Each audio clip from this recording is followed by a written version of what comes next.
Hello, it's Karen here from Midlife Matters with the third and final step in your 3 steps to a truly transformative midlife. Okay, so where have we got to so far? We looked at step 1, which was to get your bearings first and to identify where you are right now.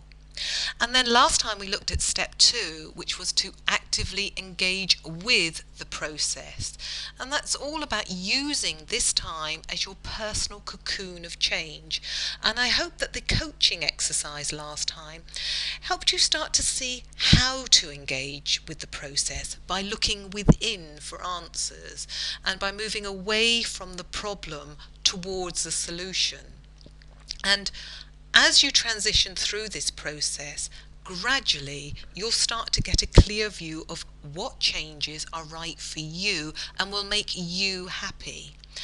And when you do, it's a wonderful feeling, especially when you thought you were never going to get a clear picture of the way ahead.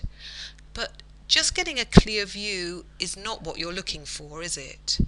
No butterfly wants to remain inside the cocoon once its work is done. Which brings us on to step 3. Now, step 3 is take action.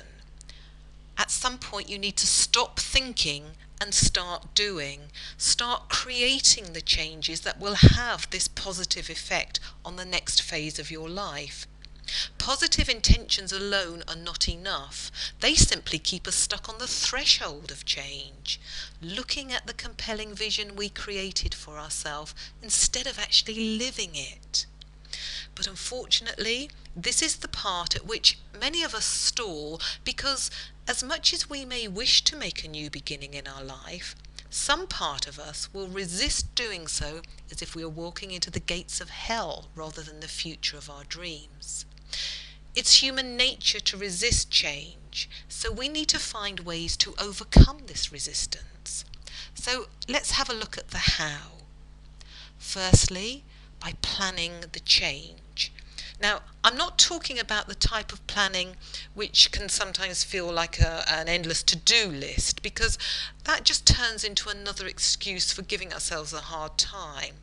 No, I'm not talking about a to-do list, but rather clear intentions which inspire the right actions.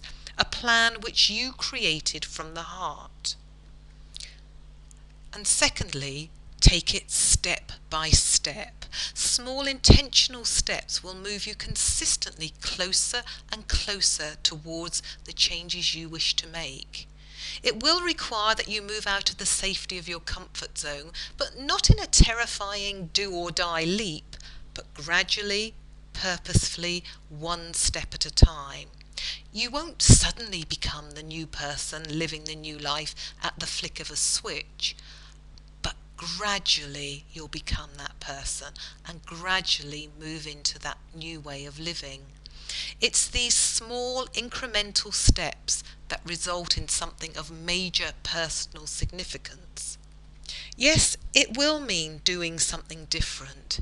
And yes, it will mean acting in different ways. And yes, you are likely to find it a bit unfamiliar and uncomfortable at first. And you'll very likely experience vulnerability and uncertainty.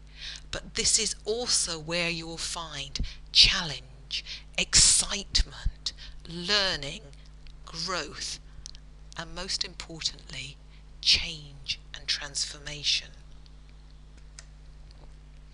Now, one of the stark realizations of midlife is that time is a limited and precious commodity. And the harsh reality is, when we avoid taking responsibility for the changes we seek, we simply perpetuate the problems we face. But when we acknowledge that we're responsible for making the change we desire happen, well, that's when we take back our control and we can use our midlife as a catalyst for very positive change.